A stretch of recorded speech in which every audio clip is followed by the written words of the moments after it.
여러분, 형상기억합금이라는 것이 있죠. 일정 온도에 이르면은 늘어났던 그 합금이 다시 줄고, 또 축소되었던 그 합금이 일정 온도에 들어가면 다시 돌아오는 굉장한 복원력을 갖춘 그 합금이 있지 않습니까? 이 형상기억합금을 좋은 의미로도 적용할 수 있지만, 저는 이 시간 나쁜 의미로 한번 적용해 보고 싶어요. 어떤 조건과 어떤 상황을 겪으면 믿음 이전으로 돌아가는 사람이 있어요. 은혜 이전으로 돌아가는 성도가 있습니다. 악습으로 되돌아가는 그 형상기억합금과 같은 성도, 악습 회귀형 성도가 있는 게 사실이에요. 베드로 사도는 이 악습으로 되돌아가는 사람을 저보다 더 추악하게 표현했어요. 형상기억합금과 같은 존재라고 표현하지 않고 22절 말씀 보면 개가 그 토하였던 것에 돌아가는 자다라고 얘기합니다. 돼지가 씻었다가 더러운 구덩이에 도로 누웠다 하는 자와 같다라고 표현하고 있어요. 어떤 상황과 어떤 조건이 맞아 떨어지면은 그 조건과 그 상황에 떠밀려서 떠나왔던 옛자리, 떠나왔던 옛사람, 떠나왔던 악습으로 되돌아가는 개와 같은, 돼지 같은 인생이 있다라고 베드로 사도가 매우 노골적으로 말하고 있죠. 기독교가 들어오기 직전의 조선의 사회와 조선의 종교를 저는 이렇게 표현하고 싶어요. 매매. 사회가 매매로 돌아가요. 종교가 매매로 돌아가요. 돈으로 벼슬을 사고, 돈으로 복을 사고, 그래서 돈 없는 사람은 복도 못 얻고, 돈 없는 사람은 벼슬도 못 얻는 사회가 조선 후기의 사회였어요. 이 매매의 극단적인 예를 보여주고 있는 신앙 행태가 풍수지리, 점, 굿, 부적 같은 것 아니겠습니까? 조상묘 잘 써야 후손이 잘 되고 부자가 된다는 거예요. 지금 저 사람, 저 부자, 왜 부자가 됐느냐? 묘를 잘 써서 부자가 되었다라는 거죠. 명당을 봐주는 사람이 있습니다. 근데 그 명당을 봐주는 사람이 무료 봉사자입니까? 아니죠. 유명할수록 돈을 다발로 싸들고 가야 합니다. 무슨 뜻입니까? 부자만 계속 부자가 되는 게 풍수지리설이에요. 그 사람이 가난한 사람에게 무료로 여기 꼭 묘자리를 쓰세요라고 얘기합니다. 근데 그 묘자리가, 그가 무료로 알려줬다 하더라도 그 묘자리는 돈 주고 사야 되잖아요. 최소한.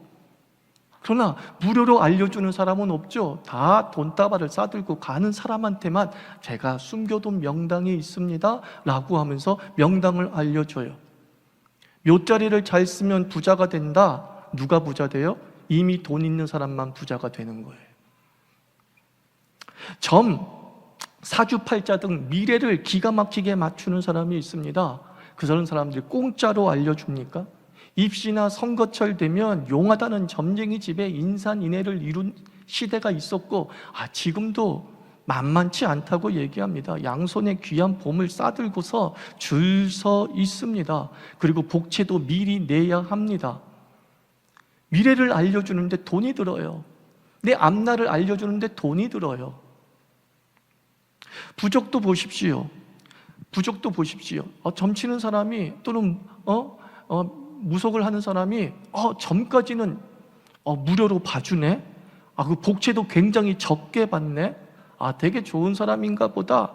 나도 좀 그 사람한테 가서 예언을 좀 들어야겠다, 미래를 좀 들어야겠다. 근데 이 사람이 공짜로 해주는 대신에 복채를 적게 받는 대신에 이상하게 나한테 내 앞날을 부정적으로 얘기하네. 앞으로 자식이 좀 힘들 수 있겠어. 물가에 가면 빠져 죽을 수도 있겠어. 부정적으로 얘기하는데, 그런데 해결 방법이 있대요. 공짜로 점을 쳐주는 그 사람이 해결 방법이 있대요. 뭐예요? 비싼 부적 쓰래요. 그 부적값이 논 한마직이야. 그러니까 돈이 없으면 불행도 직격으로 맞아야 된다. 그게 부적신앙이에요. 돈이 있으면 피해가지만 부적신앙은 돈이 없으면 직격으로 맞아야 돼요. 왜? 그 부적을 살 돈이 없으니까. 살 돈이 없으니까. 굿도 합니다. 악기가 쓰이고 액이 가득하면서 그 해결법은 굿이라고 얘기합니다. 그런데 그 굿값이 얼마나 다양한지요. 돈이 많을수록 효과 높은 굿판을 버릴 수 있다라고 하지 않습니까? 100만 원짜리 굿판도 있어요. 1000만 원짜리 굿판이 있어요. 1억짜리 굿판이 있어요. 왜 이렇게 같은 굿인데 가격차가 발생합니까? 가격에 따라 정성을 다할수록 그 효과가 더 있다라고 얘기하기 때문이죠. 조선시대는 무당이 의사가 되는 그런 시대였습니다. 옛날일수록 무당은 의사가 되는 시대였어요. 그래서 가난한 자는 그 무당에게 가서 병 고침을 받으려고 합니다. 그래서 굿을 하든 뭘 하든 병 고침을 받으려고 합니다. 그런데 그 굿값이 너무 비싸니까 치료 못 받고 죽는 거예요. 요즘 사람들, 가난한 사람이 병원 못 가고 죽는 것과 똑같은 거예요. 치료에 용하다고 하는데 굿값이 없어요. 치유에 용하다고 하는데 굿값이 없어요. 조선 후기의 모든 종교의 신앙 형태는 매매예요. 돈이 들어가요, 그 신앙에. 돈이 들어야 돈이 들어와요. 돈이 들어야 복이 와요. 그러니 언제나 99.99%의 사람은 그 복에서 예외자가 될 수밖에 없는 거예요. 그 치유에서 예외자가 될 수밖에 없는 거예요. 그런데도 불구하고 돈이 없는 그 사람들이 어떻게든 돈을 모아가지고 굿하고, 어떻게든 돈을 모아가지고 쫄쫄 굶으면서 돈을 모아서 부적 사고 그래요. 그 부적 살 돈으로 밥 먹는 게 나을 텐데. 가난한 사람들은 그렇게 당해요. 없는 사람들은 그렇게 당해요. 다들 뭐라 그래요? 이 부적, 이것이 효과가 있기 때문에 저렇게 부자가 된 거라고 얘기하니까 내 안에 욕망과 야망이, 야욕이 질투심으로 작용하면서 나도 부자 돼야지 하면서 허리띠 쫄쫄쫄 매고 어떻게든 한 번이라도 전보겠다고, 어떻게든 한 번이라도 좋은 묘자리 한번 써보겠다고 시간을 낭비할 때가 얼마나 많습니까? 천도제, 극락왕생을 비는 제사 무료 아닌 거 다 아시죠?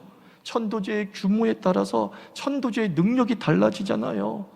관에 노잣돈 넣을 돈도 없는 사람은 부모님을 황천길까지 가는 길에 고생시키는 불효자가 돼요. 살아서도 불효자, 죽어서도 불효자 되는 거예요. 부모님을 고생시켜 천도제를 못 드려줘가지고.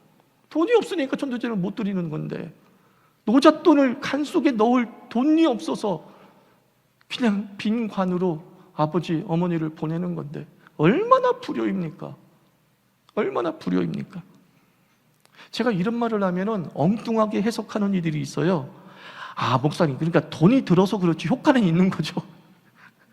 돈이 들어서 그렇지 효과는 있는 거죠. 중이 제 머리 못 깎는다는 말에 모든 답이 있습니다. 아니, 왕이 나올 땅을 왜 팔겠어요? 자기에게 들린 귀신은 왜 못 쫓아내요? 좋은 귀신이라도 안 쫓아내는 거예요? 로또 번호는 왜 못 맞추는 거예요? 돈이 드는 것 하나하나는 사실은 효과 빵점짜리예요. 데이터로 따지면. 그러면 지금은 달라졌을까요? 우리는 조선 후기를 벗어났을까요? 자본주의 사회죠. 자본주의 사회이기 때문에 더해요. 돈 두는 구조의 신앙이 이 세상을 지배하고 있어요. 젊은이들이 재미로 하는 타로점, 여러분 공짜예요?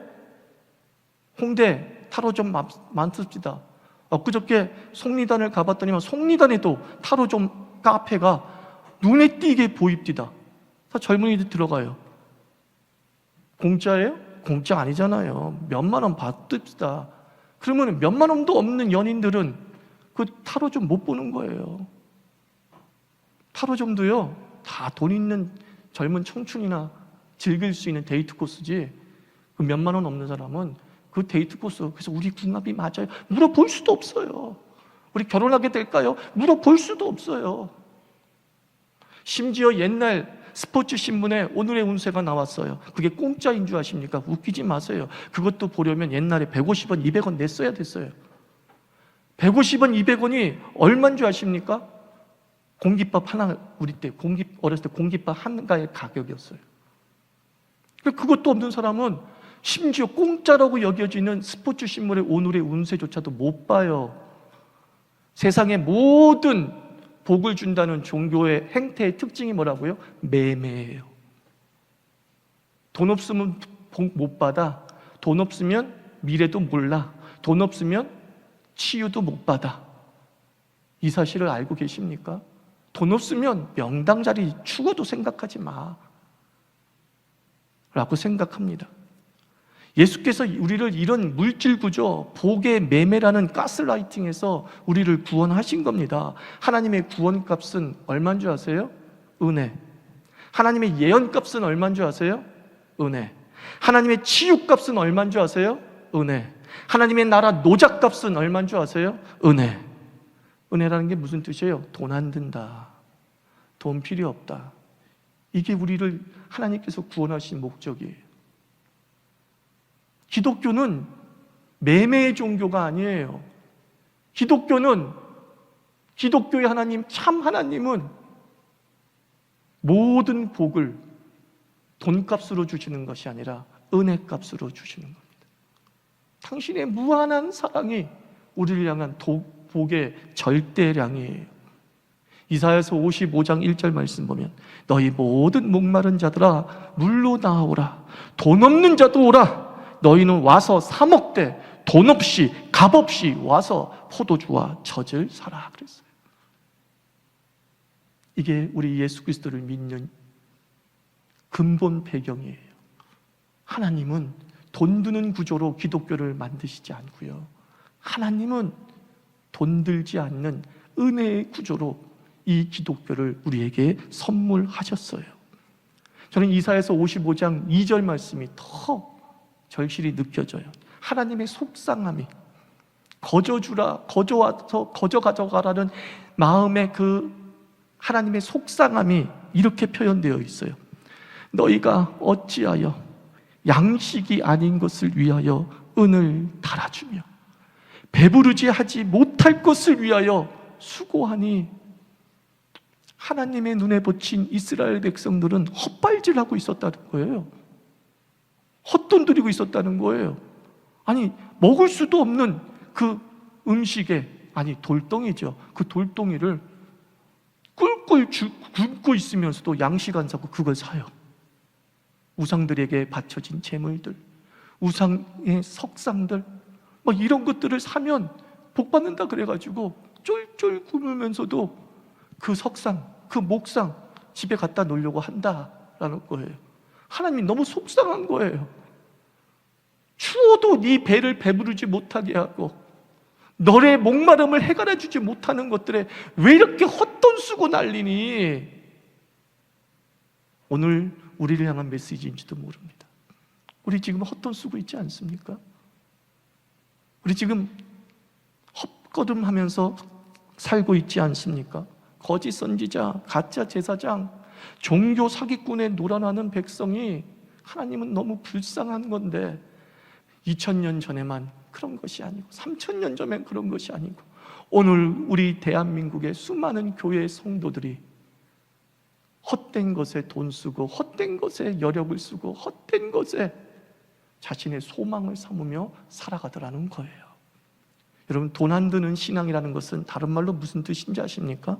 결국 돈 버는 삶이 된다는 거예요. 여러분들이 돈 안 드는 신앙을 부여잡으면 돈 벌게 돼요. 여러분, 우리나라에 금기가 되게 많죠. 손 없는 날, 손 있는 날 무지하게 따리죠. 그래서 손이라는 게 어린 사람들은 무슨 말인지 모르니까 손이라는 게 귀신을 얘기하는 거예요. 귀신, 악귀를 얘기하는 거죠. 그래서 악귀가 활동하는 날은 손 있는 날, 악귀가 활동하지 않는 날은 손 없는 날. 그래서 우리는 아주 중요한 결혼이다, 이사 이런 것들은 다 언제 해야 돼요? 네, 손 없는 날에 해야 됩니다. 저는 5월달 결혼식을 했습니다. 5월이면 어떤 날이에요? 아주 그냥 결혼 시즌 아닙니까? 그죠? 내 딸도 요즘에 그냥 결혼식 가느라 바빠요. 5월달, 6월달. 황금기입니다. 저도 황금의 날에 결혼했어요. 근데 날짜가 5월 1일이에요. 근데 이 5월 1일이 음력으로 손 엄청나게 있는 날이었던 거야. 우리는 그냥 의미 있는 날이라고 해서 손 있는 날을 결정을 했어. 우리는 신경 안 쓰죠. 근데 이제 예수 믿기 전에 우리 처갓집은 조금 그 신경을 썼죠. 이게 손 있는 날인데, 이것도 엄청 있는 날인데, 결혼식을 잡으니까 했어요. 그래서 그냥 결혼했어요. 결혼하니까 그 다음부터 돈이 들어오기 시작을 하는데, 제주도에 갔더니만 신혼 커플이 없어요. 다 손 없는 날에 결혼하기 위해서 손 있는 날이기 때문에 결혼을 안 해가지고 커플이 거의 없어요. 그래서 호텔 절반 가격으로 갔고요. 우리는 스스로 이렇게 걸어다니면서 여행을 하자 그래가지고 택시 같은 거 안 불렀어요. 우리 때 결혼식은 제주도 가면은 알죠? 택시 기사가 가이드예요. 그래서 택시 기사를 10만 원 준다, 얼마를 준다 그러면은 반나절 하루를 계속 가이드 해주면서 사진까지 다 찍어줘요. 그래서 그 당시에 신혼부부 사진들은 다 똑같아요. 그 아저씨가 찍었기 때문에, 그 아저씨가 데리고 갔기 때문에. 우리 그냥 돌아다녔어요. 돌아다니다가 이제 집에 가야지, 호텔에 가야지 하고 택시를 잡았어요. 택시를 잡으니까 보통은 뭐냐면 부르는 게 값이거든요. 근데 이래, 미터로 갈게요 그러는 거예요. 당연히 미터로 가야지. 미터로 가야지.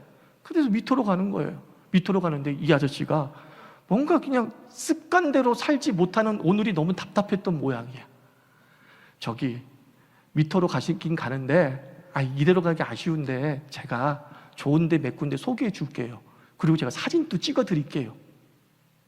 그래가지고 반나절 그분이 다 안내했어요. 무슨 값으로? 미터 값으로. 그래서 막 2, 30만 원 들 것? 3만 원. 그 정도밖에 안 들고 그냥 반나절 좋은 사진 찍고, 누구나 찍는 사진 찍고, 좋은데 구경도 가고 했어요. 돈 번 거예요, 안 번 거예요? 벌었죠. 돈 안 드는 신앙을 부여잡으니까 돈 벌어요. 이사도 저는 손 있는 날에 했습니다. 그러니까 어때요? 이사비 절반 가격이에요. 절반 가격이에요.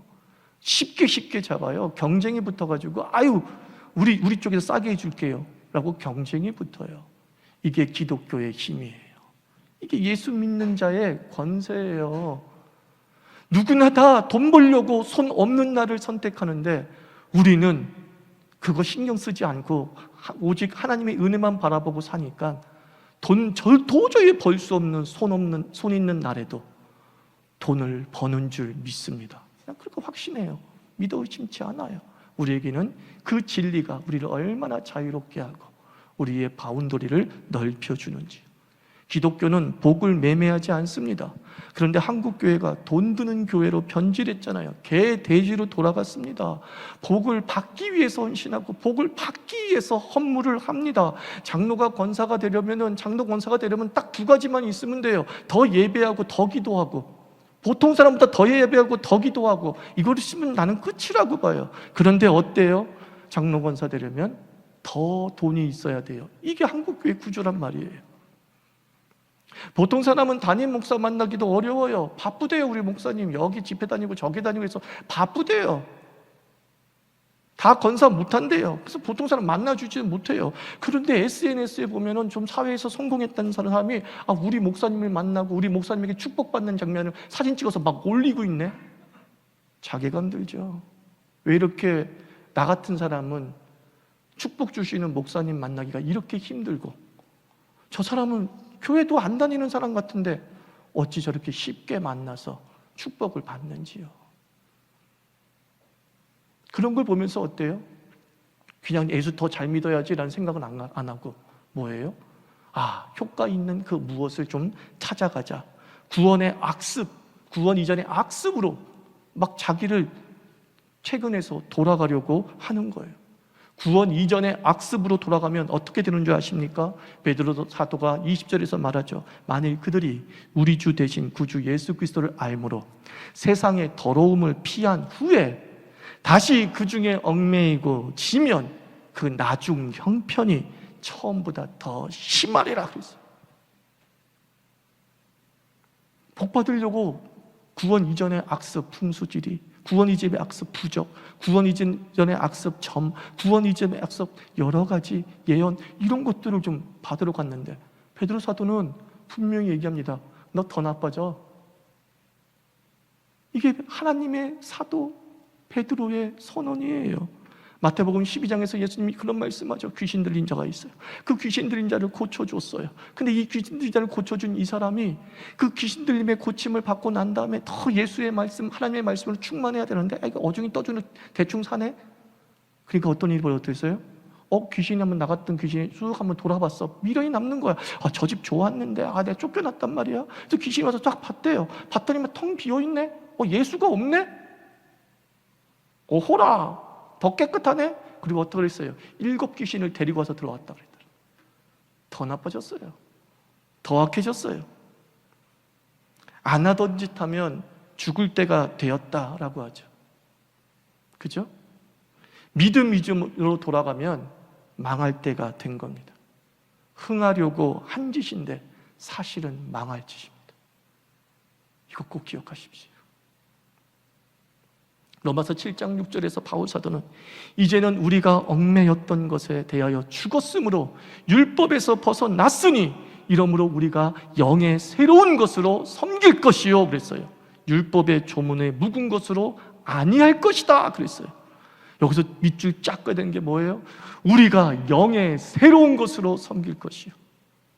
여러분, 옛사람, 옛습성으로 주님을 섬기면 안 됩니다. 우리는 새로운 것으로 섬기는 겁니다. 그게 무엇입니까? 예레미야서 33장 3절 너는 내게 부르짖으라 내가 내게 응답하겠고 네가 알지 못하는 크고 비밀한 일을 내게 보이리라. 우리는 무당 찾아가는 게 아니라, 우리는 묘자리 찾아다니는 게 아니라 우리는 하나님을 찾아갑니다. 그러면 예언자가 된대요. 내가 알지 못하는 크고 비밀한 일까지 너희에게 보여주겠다. 쉬운 말로 기도가 점이래요. 기도가 타로래요. 기도가 우리를 예언자로 만들어준다라고 말씀하고 있습니다. 히브리서 4장 6절 말씀, 그러므로 우리는 긍휼하심을 받고 때를 따라 돕는 은혜를 얻기 위하여 은혜의 보좌 앞에 담대히 나아갈 것이니라. 이 말씀을 오늘 말씀과 연결해서 제가 묵상해 보니까 아주 쉽게 이런 말씀이더라고요. 사랑하는 자들아 네가 직접 나가, 이 얘기하고 있는 거예요. 히브리 기자가. 네가 좀 직접 나가. 내가 직접 나가보니까 대단하더라. 너도 하나님께 직접 나가. 하나님께 나아가는 자는, 은혜의 보좌 앞에 담대히 나아가는 자는 하나님의 은혜에 헛걸음이 없는 줄 믿습니다. 성삼위 하나님께 나아가는데 돈 한 푼 들지 않아요. 기도하는데, 말씀 듣는데 돈 한 푼 들지 않아요. 세상에 공짜는 없지만 은혜는 공짜입니다. 하나님의 복은 공짜입니다. 이 세상의 모든 것을 주관하시는 하나님께서는 우리의 복을 대가로 주시는 것이 아니라 은혜로 주십니다. 공짜로 주십니다. 그러면 우리가 할 일은 무엇입니까? 단 하나예요. 믿고 기도하는 것, 기도하되 오래 기도하는 것, 기도하되 간절히 기도하는 것, 그것밖에 없는 거예요. 내 기도가 효과가 없나 보다 하면서 요짜리 알아보러 다니지 말고 효과가 없나 보다 느껴질 때 더 기도하시기 바랍니다. 더 하나님께 나아가라는 거예요. 기웃거릴 시간에 기도하고, 부러워할 시간에 기도하고, 힘들 때 기도하고, 어려울 때 기도하고, 형통할 때 기도하는 자를 그리스도인이라고 합니다. 이 모든 금기와 손 있고 없고를 상관하지 아니하고 자유케 된 자가 누리는 복이 얼마나 대단한지를 난 여러분들의 이야기가 되기를 축원합니다.